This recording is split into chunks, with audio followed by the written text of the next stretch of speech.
हाल ही में जंतर मंतर में कई बड़े आंदोलन हुए जिसमें तिलक तराजू तलवार जैसे तमाम तरह के नारे बोले गए। अब इन नारों को लेकर बाबा रामदेव का बड़ा बयान सामने आया है। बाबा रामदेव के बयान ने सियासत की गर्मी में एक और तड़का लगा दिया है। योग गुरु बाबा रामदेव का कहना है कि अगर एससी एसटी का अपमान संविधान के खिलाफ है तो ब्राह्मणों का अपमान भी संविधान के खिलाफ माना जाना चाहिए। यानी संविधान की नजर में सम्मान की बात हो तो दायरा थोड़ा और बड़ा रखिए।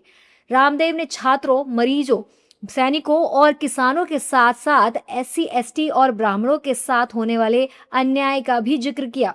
मैं तो कहता हूँ अन्याय से छात्रों के साथ हो रहा है, अन्याय से एक मरीज के साथ हो रहा है, अन्याय से जवानों और किसानों के साथ हो रहा है, अन्याय से एक एससी एसटी के साथ हो रहा है और अन्याय से एक ब्राह्मण के साथ हो रहा है। आज एससी एसटी का कोई अपमान करे तो सब लोकतंत्र की, संविधान की दुहाई देने लगते हैं कि ये तो संविधान के खिलाफ है। एससी एसटी का अपमान यदि संविधान के खिलाफ है तो एक ब्राह्मण का अपमान भी संविधान के खिलाफ है। कुछ लोग ब्राह्मणों को गाली देने में लगे कि देश में तो लोकतंत्र चल ही नहीं रहा, ब्राह्मण तंत्र चल रहा, बढ़िया तंत्र चल रहा है। ऐसी बातें बोलना भी है संविधान और देश के लोकतंत्र के खिलाफ। रामदेव यही नहीं रुके, उन्होंने लोकतंत्र के हंगामे वाले मॉडल पर भी सवाल उठाए। एक देश एक चुनाव का समर्थन करते हुए उन्होंने कहा कि बार बार होने वाले चुनावों से शिक्षा और विकास प्रभावित होते हैं। सड़क से संसद तक हंगामा कर लोकतंत्र को बंधक नहीं बनाया जा सकता। साथ ही उन्होंने आंदोलनों में नाबालिग बच्चों को आगे करने पर भी सवाल उठाया। साथ ही बाबा रामदेव ने वंदे मातरम का जिक्र कर विपक्ष पर सवाल उठाए। उन्होंने कहा कि जो लोग इसमें देवी देवताओं, मठों और मंदिरों का जिक्र देखकर सवाल उठाते हैं, उन्हें संस्कृत और संस्कृति को थोड़ा और समझना चाहिए।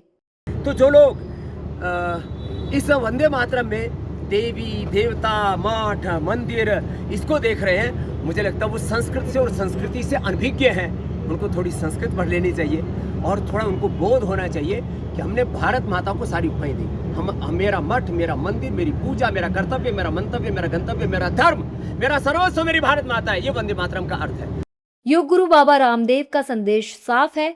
आरक्षण से लेकर लोकतंत्र और वंदे मातरम तक हर मुद्दे पर बहस हो सकती है, लेकिन उनके हिसाब से बहस का पाठ्यक्रम भी वही बेहतर है जिसमें संस्कृत, संविधान और संस्कृति तीनों के अध्याय साथ पढ़े जाए।